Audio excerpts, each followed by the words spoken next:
I cheated with his best friend. Now he's engaged and won't even look at me. I need to tell someone what I did. And you're going to think I'm terrible. But there's something about watching the person you destroyed move on without you that nobody understands until it happens to them. Jake got engaged 3 weeks ago. I found out through Instagram like everyone else. A photo of him and Sarah on a beach in Santorini, her hand extended toward the camera, that massive diamond catching the Mediterranean sun. The caption was simple. She said yes. 247 comments. I read every single one. I wasn't tagged. I wasn't mentioned. And when I texted him congratulations, because what else was I supposed to do, he left me on read. The worst part about what happened isn't that I cheated. It's that I cheated with Marcus, and I did it knowing exactly what it would destroy, and I still can't fully explain why except that in that moment, being wanted felt more important than being good. Everyone who knows calls me selfish. They're not wrong. But what they don't know is that there's a reason I've never told the full story, and it's because the truth makes me look so much worse than anyone imagines. If I don't tell this story, you'll never understand why I'm sitting here at 2 in the morning scrolling through photos of Jake's engagement party that I wasn't invited to, feeling like someone scooped out my insides and left me hollow. But once you know what I know, you'll see why this wasn't just a stupid mistake. It was a calculated decision that I made while fully aware of the consequences, and the part that keeps me awake at night isn't the guilt. It's that some dark corner of my brain still thinks I had my reasons. I'm going to tell you everything, including what happened the morning after that first time with Marcus. And the part that makes me look worst, I'm saving that for near the end because you need to understand how we got there first. You need to see how a person can become someone they don't recognize, one choice at a time. Jake and I met during sophomore year of college. He was the guy everyone liked, not in an obnoxious popular way, but in that easy, genuine way where he remembered your coffee order and asked about your sick cat. We were friends for 8 months before we started dating, which everyone said was the smart way to do it. Build the foundation first. Know who you're getting into bed with, literally and figuratively. Marcus was already in the picture. He'd been Jake's best friend since middle school, one of those friendships that comes with shared history and inside jokes that predate you. I liked Marcus immediately. He was funnier than Jake, a little sharper around the edges, quick with a comeback. Where Jake was steady and warm, Marcus was electricity. But I loved Jake. I really did. At least I loved the version of myself I became when I was with him, calmer, softer, like all my jagged parts fit together better in his presence. We dated for 4 years. Everyone assumed we'd get married. His mom started sending me Pinterest boards of wedding dresses just for fun. My friends asked when he was going to propose with this knowing tone, like they were in on a secret I wasn't privy to. And Jake would just smile when people brought it up, squeeze my hand, and say, when the time is right, in that maddeningly patient way of his. The thing is, the time never felt right to him. 4 years turned into 4.5. We graduated, got jobs, moved in together. I started noticing engagement announcements from people who'd been dating half as long. I told myself it didn't matter. I told myself I wasn't that girl who needed a ring to feel secure. But I was lying, and Jake probably knew it, and neither of us said anything. Marcus was around constantly. That's what I need you to understand. This wasn't some distant friend who showed up occasionally. He had keys to our apartment. He'd come over for dinner 3 times a week. He and Jake played basketball every Sunday morning, and then Marcus would stay for brunch, sprawled on our couch, stealing food off my plate while arguing with Jake about sports teams I didn't care about. I started noticing things about Marcus that I shouldn't have been noticing. The way he'd catch my eye across the room when Jake said something particularly earnest, and we'd share this moment of amused understanding. How he always sat next to me when the 3 of us watched movies, close enough that our arms would touch, neither of us moving away. The time he brought me soup when I was sick and Jake was traveling for work, and stayed to watch trash TV with me even though I was contagious and gross. Just when I thought I had a handle on whatever weird tension was building, Marcus started dating someone. Her name was Claire, and she was perfect in that annoying way where you want to hate her but can't find a good reason. She was nice to me. She'd invite me to girls' nights. She'd text me funny memes. And I'd smile and respond and feel this ugly thing twisting in my chest that I refused to name. The first time something physical happened with Marcus was at Jake's birthday party. This was about 8 months ago now. Jake had been drinking since noon, not sloppy drunk, just happy and loose and wrapped up in being the center of attention. Marcus and I ended up in the kitchen together, refilling ice. You seem off lately, he said, and I nearly dropped the ice tray because nobody else had noticed. Jake certainly hadn't noticed. I'm fine, I said automatically. You're not, though. He was standing too close, or I was too aware of him standing a normal distance away. Is it Jake? Why would it be Jake? Come on, Lily. I've known him since we were 12. I know when he's being an idiot. Something about the way he said it, like he was on my side, like he saw me in a way Jake didn't, made my throat tight. I thought I was fixing things when I finally said what I'd been thinking for months: he's never going to propose. Everyone keeps asking and he keeps deflecting, and I'm starting to feel crazy for even wanting it. Marcus's expression did something complicated. He talks about marrying you all the time. Just last week he was asking me about rings. The relief hit me so hard I actually swayed. Really? Really? He's just Jake takes forever to make decisions, you know that. Marcus reached out and tucked a strand of hair behind my ear, casual, friendly, except his hand lingered a second too long. He'd be an idiot to lose you. We didn't kiss that night. But we stood there in that kitchen, his hand still touching my face, my heart hammering, and something fundamental shifted. I thought I was just getting reassurance. But really I was learning that Marcus could give me something Jake couldn't, that immediate, intense validation that I was desirable, that I was seen. 2 weeks later, Claire broke up with Marcus. He showed up at our apartment at 11 on a Tuesday, devastated in that way men get when they're dumped and don't know how to process emotion. Jake was already asleep. He had an early meeting. I should have woken Jake up. I should have said, "Sorry man, come back tomorrow." Instead, I poured Marcus whiskey and sat with him on the couch and let him talk. He told me Claire had said he was emotionally unavailable, that he'd been distant, that she felt like he was never fully present with her. And then he said something that made my pulse spike. She said I talked about you too much. What? I tried to laugh it off. That's ridiculous. Is it? He was looking at me in a way that made the room feel too small. Tell me honestly, Lily, do you ever think about what would have happened if you'd met me first? I should have shut it down. I should have said you're drunk and hurting and you need to go home. But everyone online thought I was fine. Jake had just posted a photo of us from the weekend with hearts in the caption. But privately, I was so hungry for someone to want me the way Marcus was looking at me right then that I couldn't think straight. Sometimes, I whispered, and that was all the permission he needed. We kissed on the couch where Jake and I watched TV every night. Marcus's hands in my hair, my hands pulling him closer, both of us breathing hard and desperate like we'd been waiting years for this. When we broke apart, reality crashed in hard enough to leave bruises.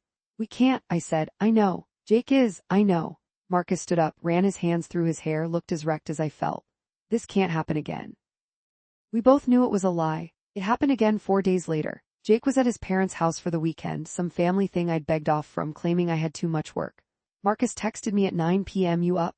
I stared at that text for 5 full minutes. I knew what it meant. I knew what I'd be choosing if I responded.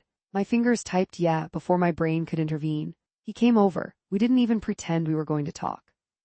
We barely made it to the bedroom.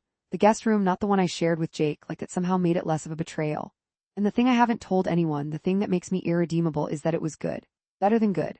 Marcus touched me like I was something rare and urgent, like he'd been thinking about this for years and was finally allowed to show me. With Jake, sex had become comfortable, familiar, the physical equivalent of our relationship, nice and safe and a little predictable. This was different. This felt like being wanted so badly that nothing else mattered. Afterwards, lying in the guest bed while guilt tried to suffocate me, Marcus said, "We should tell him." My blood went cold. What? We should tell Jake? This isn't fair to him. Are you insane? It would destroy him. It would destroy everything. Isn't it already destroyed? Marcus propped himself up on one elbow, looking at me with something that might have been hope or might have been delusion. I think I'm in love with you, Lily. I think I have been for a while. Just when I thought things couldn't get worse, he had to go and say that, because part of me, the worst, most selfish part, wanted to hear it, wanted to believe that this wasn't just me blowing up my life for good sex and attention, that maybe it meant something. You love the idea of me, I said, even though I didn't entirely believe it. It's different when I'm actually available. Try me. But I couldn't. Because being Jake's girlfriend was my identity. It was how people knew me. It was the future I'd been building toward for 4 years. And yes, Jake hadn't proposed yet, but Marcus had said he was looking at rings. It was coming. I just had to wait a little longer and stop sabotaging everything. Marcus left at midnight. I changed the sheets, showered until my skin was raw, and called my best friend Hannah. I did something bad, I said when she answered. How bad? Marcus, bad. The silence on the other end lasted so long I thought the call had dropped. Then please tell me you're joking. I wasn't joking. I told her everything, crying into the phone while she listened with the kind of silence that feels like judgment. When I finished, she said, "You have to tell Jake." I can't. Lily, he's going to find out eventually, and if it doesn't come from you, it's over. It was a mistake. It won't happen again. That's what you said about the kiss. She was right, but I hung up anyway. And when Jake came home the next day, smiling, holding flowers he'd picked up just because, I kissed him and said I loved him and buried the truth so deep I almost convinced myself it had never happened. It happened again 2 weeks later, and then again, and again. We fell into a pattern that I can only describe as insane. Marcus would text me when Jake was at work or out of town. I'd tell myself each time was the last time. We'd end up in the same guest bed, and afterwards we'd talk about everything about nothing. He told me things I don't think he'd ever told anyone. I told him things I'd never told Jake. And the intimacy of that, the emotional affair happening alongside the physical one, was somehow worse than the sex. I thought I was managing it, keeping both worlds separate. Jake didn't suspect anything. Why would he? His girlfriend and his best friend were two people he trusted completely. Marcus and I were careful. We never slipped up in front of Jake, never texted anything incriminating. To the outside world, we were exactly what we'd always been. But everyone online thought I was fine. I was still posting couple photos with Jake, still commenting hearts on his Instagram, but privately I was coming apart. I started losing weight because I was too anxious to eat. I wake up at 3 a.m. with panic attacks, convinced Jake knew, convinced it would all come crashing down. Hannah stopped returning my calls after I refused to end things for the third time. Then Jake proposed. It was perfect, of course. He took me to the restaurant where we'd had our first date, got down on one knee right there in front of everyone. The ring was exactly what I would have chosen. I said yes because what else could I say with 50 strangers watching and Jake looking at me like I was his whole world? Everyone clapped. The waiter brought champagne. Jake kept kissing me and saying, "I can't believe you said yes," like there'd been any doubt. And all I could think was that I'd slept with Marcus the day before, that I had hickeys on my ribs that Jake hadn't noticed because he'd been too busy planning this proposal. The engagement party was 2 weeks later. Big, fancy thing at Jake's parents' country club. Marcus was there, of course, because he was the best man at our future wedding. He brought a date, some girl he'd been seeing casually, and I smiled at her and made small talk while wanting to claw her eyes out. Jealousy is such an ugly thing when you have no right to it. I got drunk. Not falling down drunk, just enough to blur the edges of how wrong everything felt. I gave a speech thanking everyone for coming, talking about how lucky I was to have found Jake, how he was my best friend and my future. I meant it when I said it. That's what made it worse. Later, I found Marcus smoking on the balcony. He wasn't supposed to smoke. He'd quit 2 years ago. That's how I knew he was as messed up about this as I was. "Congratulations," he said, not looking at me. "Thanks. You're really going to do this, marry him?" "Of course I am. I love him." "But do you love him or do you love the life you have with him?" Marcus finally looked at me, and the pain in his eyes was so raw I had to look away. "Because those are different things, Lily." I wanted to tell him he was wrong, that I loved Jake completely and purely and what we'd been doing was just a symptom of cold feet or self-sabotage or whatever excuse would make it hurt less. But the words wouldn't come. "This has to stop," I said instead. "After tonight we can't." "I know. I mean it this time." "I know." He crushed the cigarette under his shoe. "For what it's worth, I think you're making a mistake. But he's my best friend and you're about to be his wife, so I'll figure out how to be okay with it." That should have been the end. We should have walked back inside and never been alone together again. But we didn't. We stood there on that balcony with music and laughter floating out from the party, and when he kissed me, I kissed him back. One last time we told ourselves. One last time to say goodbye to whatever this was. Jake found us. I don't know how long he'd been standing there. Long enough. When I pulled away from Marcus and saw Jake in the doorway, the expression on his face killed something in me that I don't think will ever come back. "Jake," I started, but what could I possibly say? He looked at Marcus, then at me, then back at Marcus. I watched him trying to process it, trying to make it make sense. His best friend, his fiancée at their engagement party. "How long?" His voice was completely flat. Neither of us answered. "How long?" 3 months, Marcus said quietly. "It's been 3 months. The number hung there, 3 months, during which Jake had been planning a proposal, picking out a ring, building toward a future with someone who was sleeping with the person he trusted most. "I'm sorry," I said, and I was. God, I was so sorry, but sorry doesn't fix anything. Jake took off his ring, not the wedding band, obviously, but this signet ring his grandfather had given him that he never removed, and handed it to Marcus. "We're done, you and me, don't call me. Don't text me, you don't exist to me anymore." Then he looked at me with this terrible calm. "Get your things out of my apartment by Monday. Keep the ring if you want, I don't care, I just want you gone." "Jake, please, can we just—" "There is no we, there's never going to be a we again, you made sure of that." He walked away and I tried to follow him, but Marcus grabbed my arm. "Let him go," he said, and the irony of Marcus being the one to stop me from chasing Jake wasn't lost on either of us. The party continued inside. Nobody knew yet what had happened. I could hear Jake's mom laughing at something, glasses clinking and toasts to our future. I sat down right there on the balcony and felt reality cave in. "We can be together now," Marcus said eventually. "I know it's awful and the timing is horrible, but we don't have to hide anymore." I looked at him, really looked at him, and I realized something that made me want to throw up. I didn't want Marcus. I wanted the wanting. I wanted the secret thrill, the illicit excitement, the validation of being desired by someone I couldn't have. Now that I could have him, now that there was nothing standing in the way, I felt nothing except sick regret. "I don't want to be with you," I heard myself say. "I wanted Jake. I wanted to marry Jake." "You're in shock. You're not thinking clearly." "I'm thinking clearly for the first time in months." I stood up, my legs shaky. "I destroyed my relationship for something I don't even want. What does that make me?" He didn't answer and I left him there. The fallout was nuclear. Jake told everyone what happened, not out of spite, just factually when people asked why the engagement was off. I became the girl who cheated on her fiancé with his best friend at the engagement party. You can't PR your way out of that. I didn't even try. I moved back in with my parents at 26 years old. Lost half my friend group because they were Jake's friends first. Got unfriended and blocked by so many people I stopped checking. My Instagram comments turned into a war zone until I made my account private. Hannah was the only one who still talked to me, and even she was disgusted. I told you, she kept saying. I told you to come clean before it got worse and you didn't listen. She was right. She'd been right all along. I thought about reaching out to Jake 1,000 times in those first few weeks. I drafted texts I never sent. I wrote a letter that I tore up. What could I say? I'm sorry I betrayed you in the worst possible way, but I really did love you. It was true and completely meaningless. Marcus tried to contact me for a while, wanted to talk about what happened, like there was anything to discuss. I blocked his number eventually. He'd lost his best friend because of me too, but I couldn't bring myself to care. He made his choice knowing the consequences, same as me. Just when I thought things couldn't get worse, I ran into Jake's mom at the grocery store. She saw me and her face went through this journey, surprise, recognition, then this cold fury that made me want to disappear. You broke my son's heart, she said right there in the produce section. He hasn't been the same since. I hope whatever you got out of it was worth it. It wasn't. Nothing could have been worth this. 3 months after the engagement ended, I saw on Facebook that Jake had started dating someone. Her name was Sarah. She was a teacher, volunteered at an animal shelter, had a smile that looked genuine in every photo. She looked like the kind of person who would never cheat on anyone. I started hate following her Instagram like a psychopath. Watched their relationship develop through carefully curated photos. Jake looked happy. Lighter.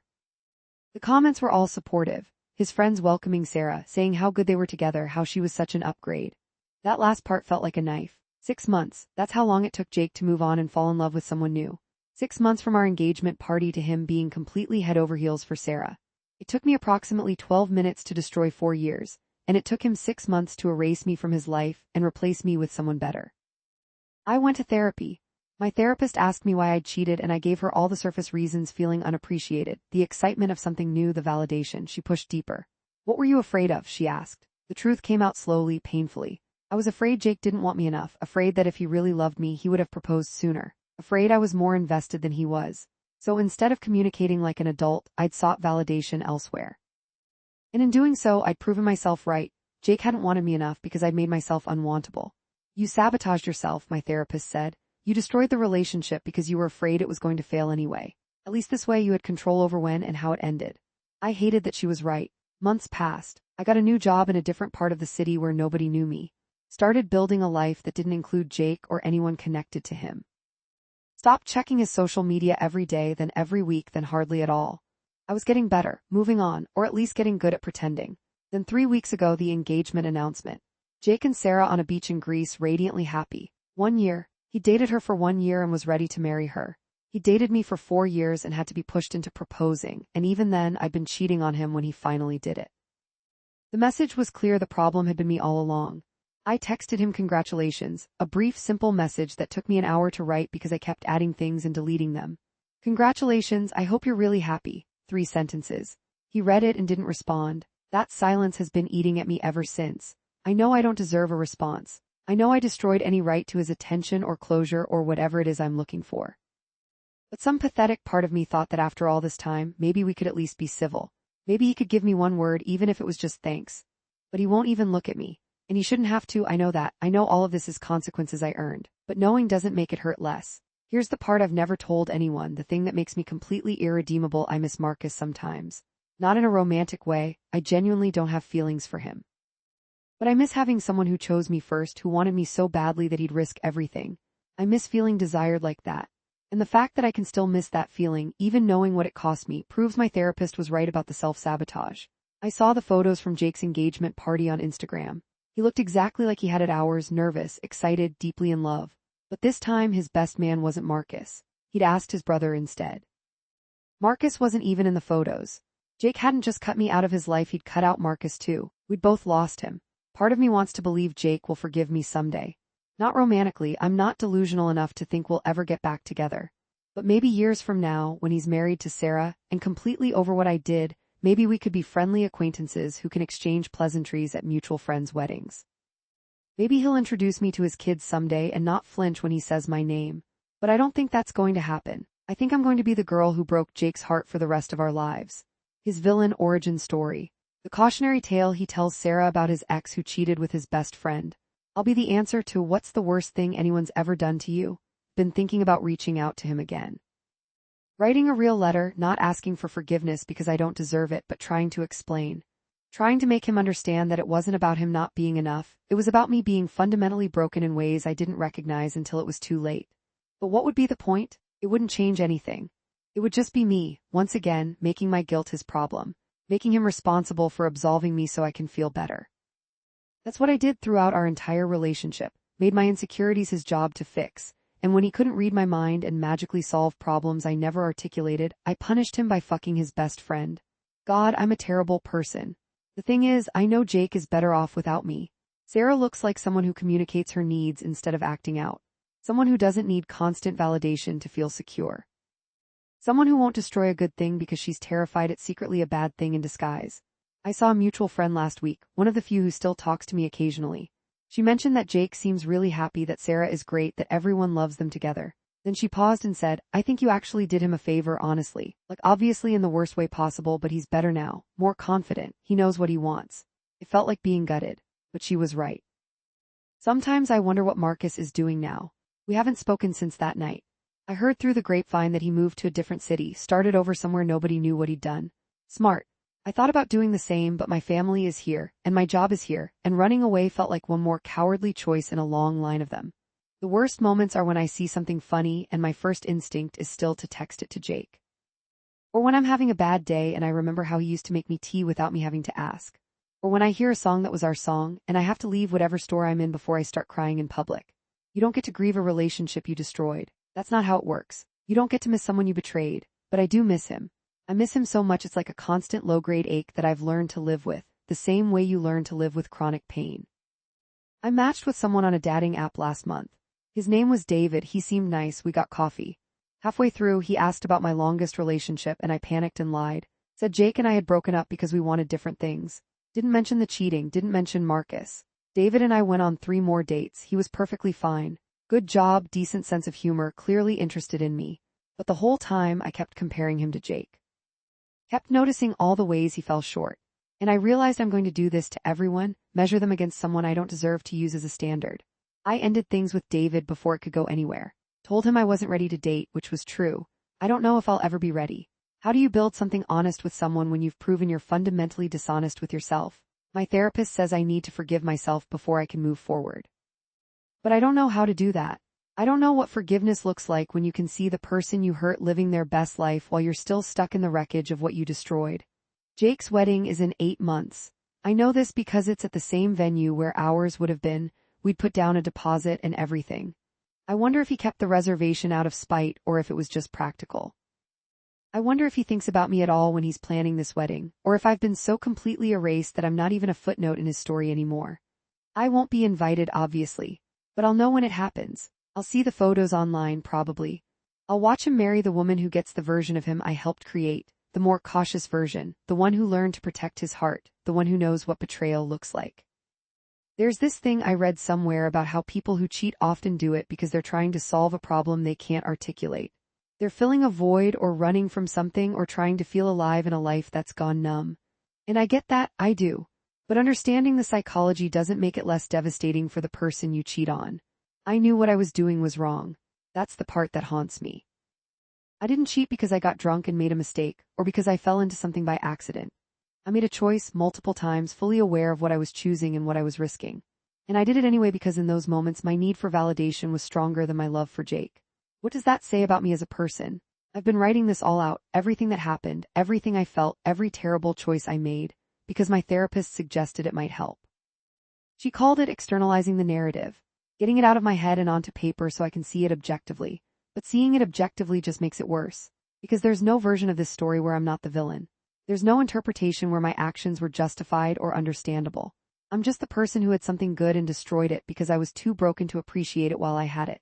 The engagement photo is still up on Jake's Instagram. I looked at it again this morning, which I know is unhealthy. Sarah's hand extended toward the camera, that massive diamond, both of them glowing with happiness. The comments have died down now, it's old news. But those 247 comments are still there, and sometimes I scroll through them like I'm punishing myself. You guys are perfect together. Finally some good news. This is what real love looks like. She's such an upgrade, man, you deserve this. That last one again. The one that haunts me. I want to believe I'm a better person now than I was a year ago. I'm more self-aware at least. I understand my patterns, my triggers, the ways I sabotage myself.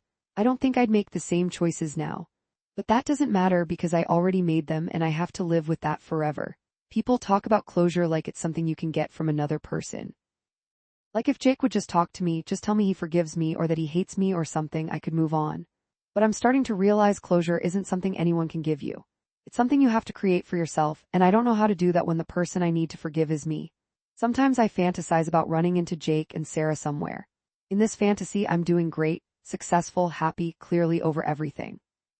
I congratulate them warmly, ask about the wedding plans, show them I'm genuinely pleased for them. And Jake sees that I've changed, that I've grown, and some of that old warmth comes back into his eyes. We part as friends, or at least as friendly acquaintances, and I get to keep a small piece of what we had. But that's not going to happen. If I ran into them, Jake would probably steer Sarah in a different direction and pretend he hadn't seen me. Or he'd give me a tight smile and a brief greeting before quickly moving on. And I wouldn't blame him, that's what I deserve. The friend who told me I'd done Jake a favor also said something else that stuck with me. She said, you know what's weird, I think Marcus loved you more than he loved Jake. Like Jake was his best friend for 15 years and he threw that away for a few months with you. That's insane when you think about it. I hadn't thought about it that way. Marcus lost everything too, his best friend, his moral high ground, probably some other friendships. And for what? For something that ended the second it stopped being a secret. We didn't even try to be together after everything came out. We both just scattered to different corners and tried to rebuild our lives separately. I wonder if Marcus thinks about me, if he regrets it. If he's told this story to anyone else trying to make sense of how we both became people we didn't recognize.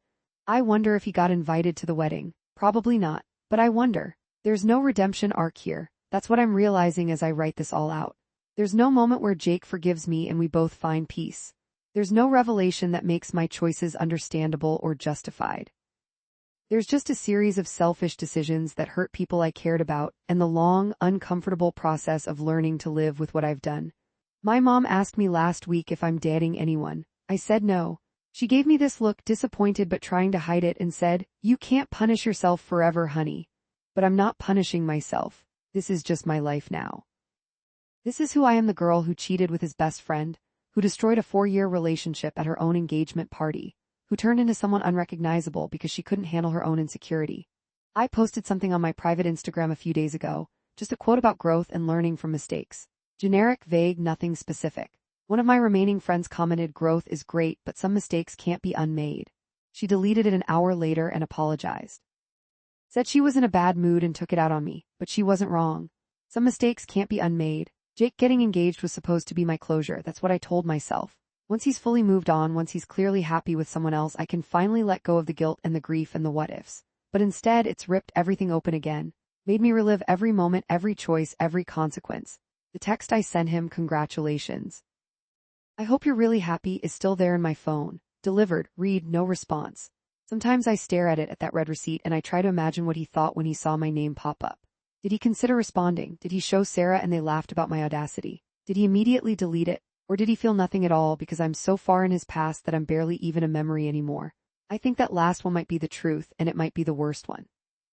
I'm not telling this story because I want sympathy. I know I don't deserve it. I'm not looking for people to tell me I'm not that bad or that everyone makes mistakes or that Jake should forgive me. I know exactly how bad this is. I know exactly what I did and who it makes me. I'm telling this story because I need someone to know the full truth. Not the version Jake knows or the version Marcus knows or the version I told my therapist. The complete, ugly, indefensible version where I knew exactly what I was doing and did it anyway. Where I miss the affair sometimes even though I hate myself for it. Where I still check Jake's Instagram like a ghost haunting the life I could have had. I'm telling this story because a year later I'm still here. Still breathing. Still getting up every morning and going to work and pretending to be a functional human being. Still carrying this weight that never gets lighter. I'm telling this story because in 8 months, Jake's going to marry someone who deserves him. And I'm going to see the photos, and I'm going to have to find a way to be okay with the fact that I will never, ever be forgiven for what I did. And maybe that's how it should be. Maybe some things are unforgivable. Maybe I need to learn to live with being the villain in someone else's story, the cautionary tale, the example of what not to do. The worst part about what happened isn't that I cheated. It's that I'm still here, still wanting things I have no right to want. Still hoping that someday Jake will look at me without that absence in his eyes. Still wishing I could go back and be the person who deserved him in the first place. But I can't go back. None of us can. We can only go forward carrying what we've done, trying to be better than we were, trying to earn a future that isn't defined by our worst moments. I'm not there yet. I don't know if I'll ever get there, but I'm trying. For whatever that's worth, probably nothing, but I'm trying anyway.